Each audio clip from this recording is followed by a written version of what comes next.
It says, Dearest Helen, I feel like this journey home has been consciously happening for maybe 20 years since the first glimpses of truth, and that it seems only like a journey as the mind is involved, thus creating the illusion of moving towards within a timeline, and that magical illusion is always happening now in capital letters.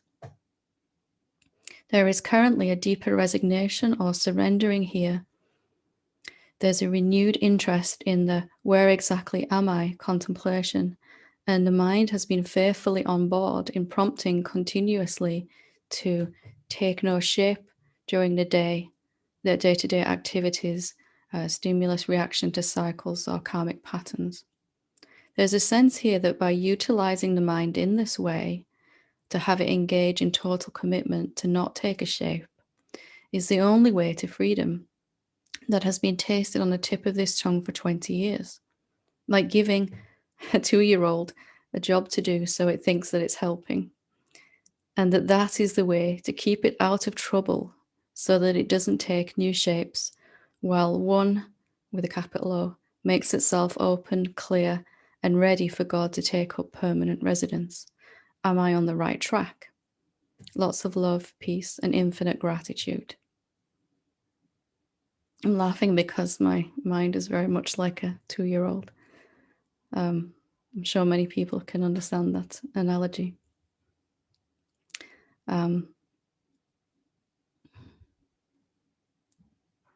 There is within all of us already that which is completely finished. There is within all of us that which has never evolved and could never do so, and is completely inherently perfect already. There is within each one of us, as the source of our being, and in fact the source of everything, that self which is not a work in progress, which is not on a journey, which is not becoming, and which is already completely finished, done. Even those words imply that it's achieved something, but it isn't really like that in reality. It isn't really moving on a timeline, as was suggested here. And there was a particular point where there was a certain phrase for myself that really resonated, that, you know, we become what we think about most of the time, I think, as the Buddha said. But really, it became clearer that we take the shape of what we think about most of the time. What our mind becomes obsessed with is what we're going to experience in our life. And for a long time, we seem to be on a journey, don't we? We seem to be progressing somewhere, heading towards something. And this imaginary finish line that we have, here's where I think I am and here's where I'd like to be. Probably this here being awakening, where there's peace, love, and joy, and all good things. And I feel for such a long time, I'm still identifying perhaps as a separate being, or as something even more subtle than a separate being, but something that's evolving through time and space and coming ever closer and nearer to that image I have of the finish line where I'd like to be. Usually we're comparing ourselves against some awakened being of past or present, and seeing that there is still some distance to traverse before we arrive at that place.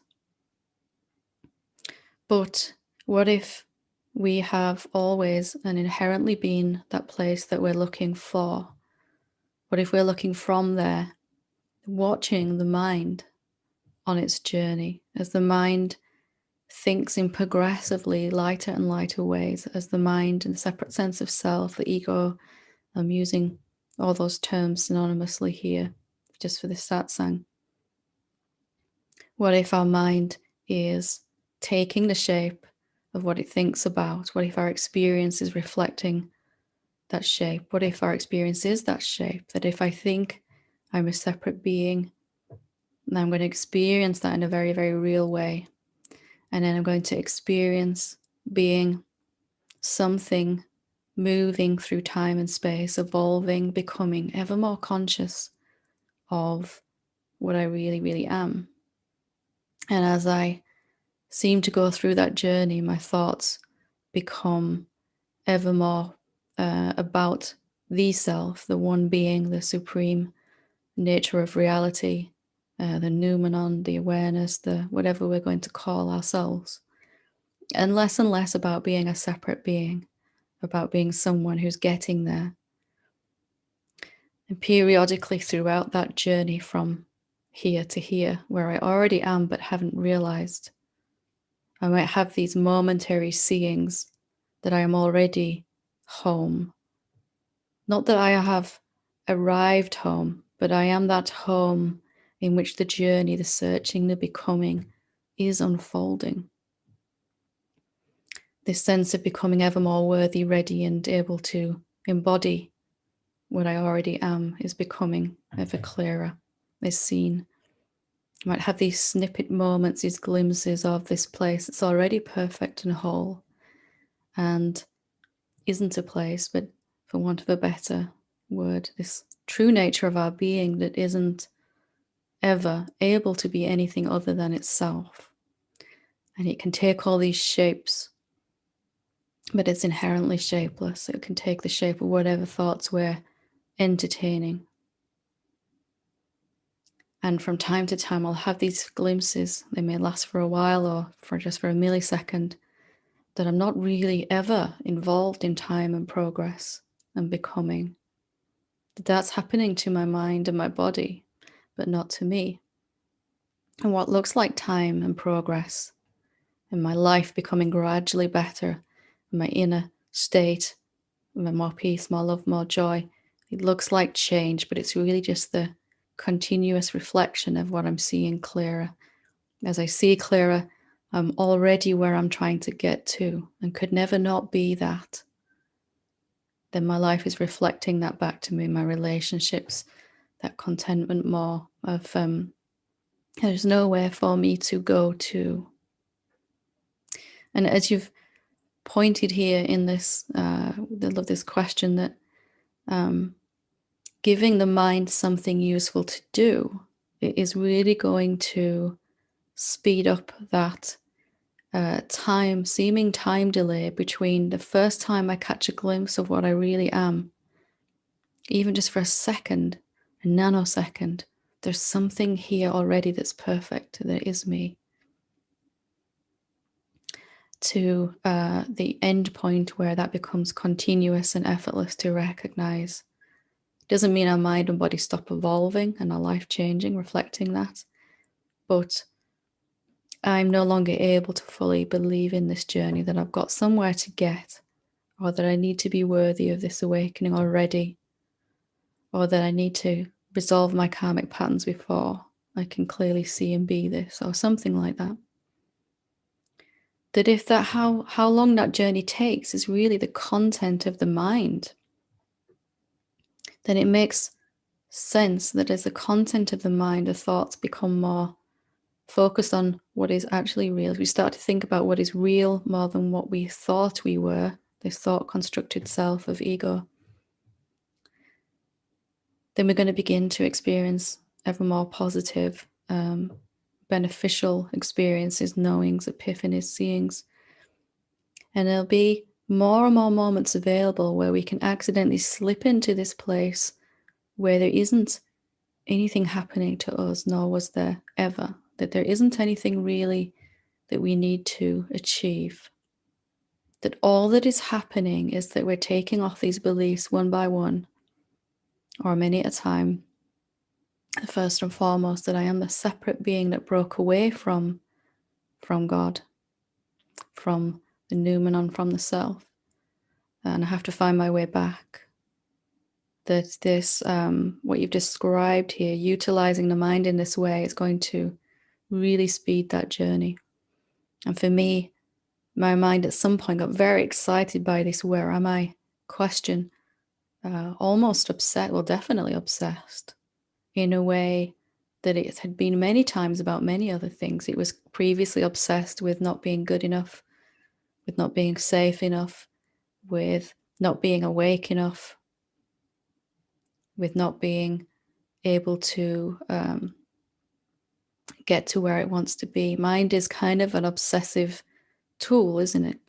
And maybe we can use that obsession to, that obsessive ability that mind has to begin to focus on something that's that we don't mind becoming or taking that shape of. Or in this case, if we think about the shapelessness and we want to experience it enough, we will begin to experience being shapeless, and that will become ever more effortless and continuous.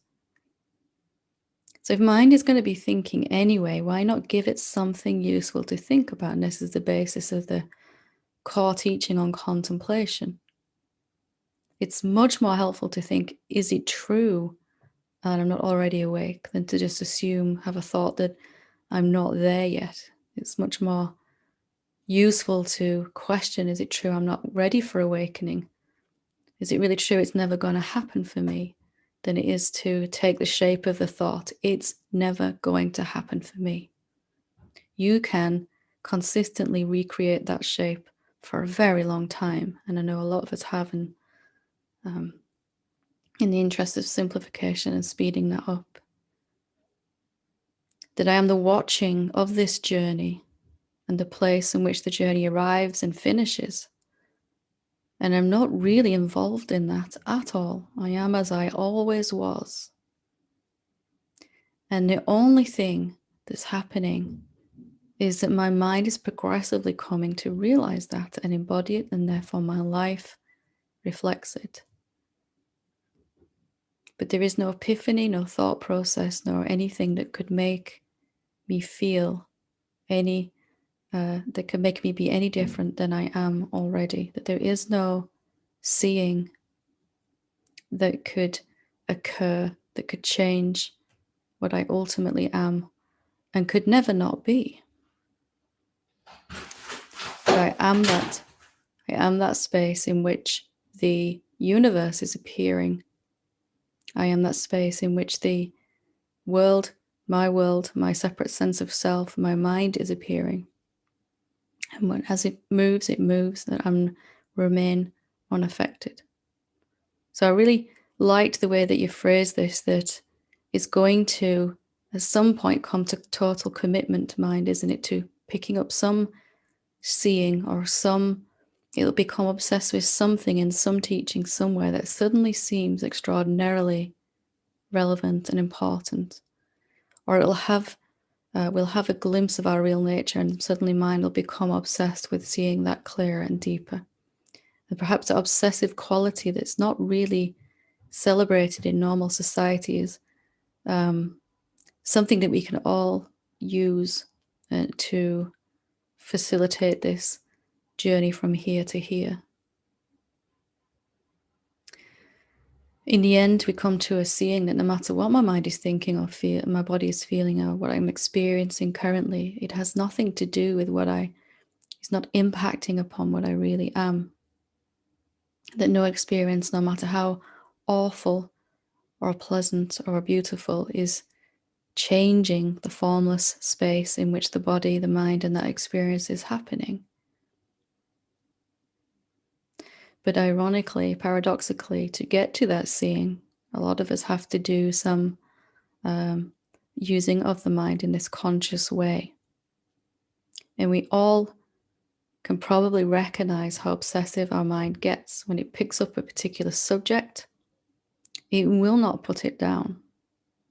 And the only way really is to give it something more fun to play with, to give that tantruming toddler a much more enjoyable, nice feeling toy to play with.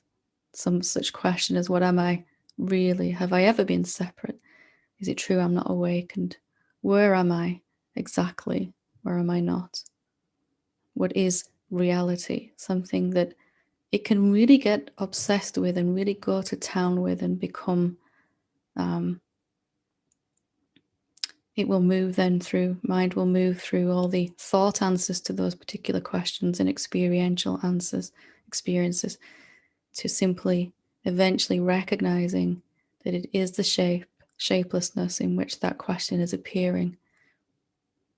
And it is also everything that is appearing inside it. And sometimes in non-duality teachings, there can be this stigma, also kind of about thinking, using thought, using the mind.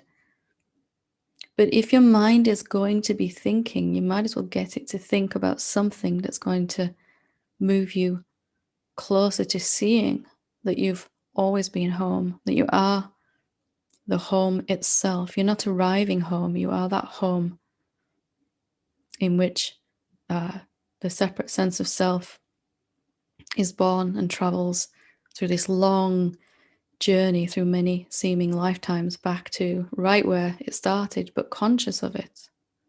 Conscious of, I've never moved from here. Nothing ever really happened to me, although it really seemed to do for millennia. And there's a sense, paradoxically, but simultaneously, of arriving home finally, and yet having always been here. There's just a strange feeling that happens. They're both true in a way. But I really love what you've said here, that as mind becomes committed to taking the shape of a particular question, an important question, it'll become clearer and clearer that that is really only changing the content of the field of awareness. The awareness itself has never changed. It's equally aware of the thought that I am a separate being, I'm not good enough, I'm not ready, can't get there, it's never going to happen, as the thought that I am Shiva, I am everywhere, I am the omnipresent being, I am the supreme self. That those two thoughts don't have any impact upon the awareness. They have an impact upon the body. They feel very, very different upon the body, and their experience is very different in our life. But that there isn't really anything that is going to impact the awareness. It is always in its pristine nature. The silence could never be other than that.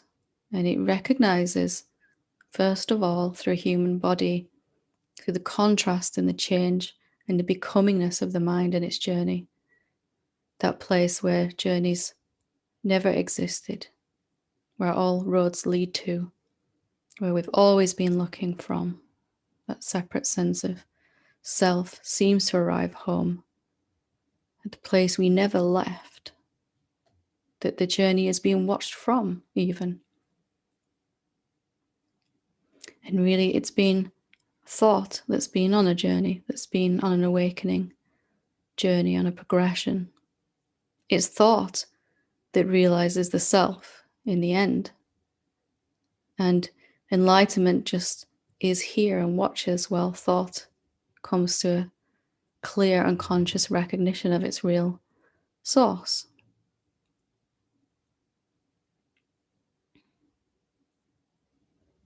So I wanted to spend some time with this question because it's,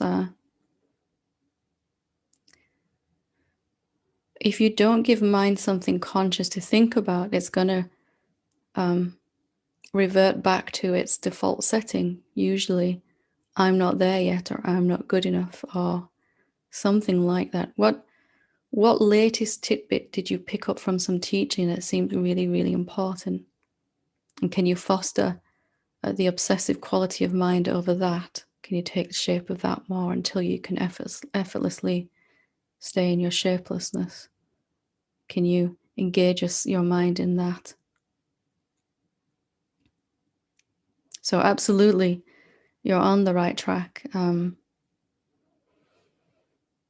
It's always better to have more positive thoughts that feel better if we can. And no thoughts feel better than thoughts about what we really are, what is really true for us, and a seeing of what's never been true. And then we can finally come to a seeing when mind is fairly content with what it's obsessed upon, to seeing that all of that is happening inside you, that mind is happening inside you and not to you, that mind is not a thing that's gone wrong. It just needs some direction on its focus, on its chosen subject matter. And that if you don't give it that, it's going to wander back to its default setting. I'm not good enough. I'm not safe yet. And it's such mind can be such a powerful tool when focused properly upon what is important to us. We don't have to be dragged around by it. As we begin to gently encourage it to think about something, it will get excited about that. Something it can really, we all love epiphanies, we all love realizations, we all love that original fresh feeling when something new is revealed to us that wasn't obvious a moment before. We all love that, and we can engage in that consciously if we give the mind a job to do. And then that freedom that's always present, seemingly in the background, seemingly obscured, they'll begin to become more and more obvious as you do that. That whatever question you ask, that there is always this space in which the question appears and the questioner appears and disappears inside this space of our being. Any and every answer we could ever get to a question will disappear at some point, except for the space in which the question, the answers, and the questioner are appearing and disappearing.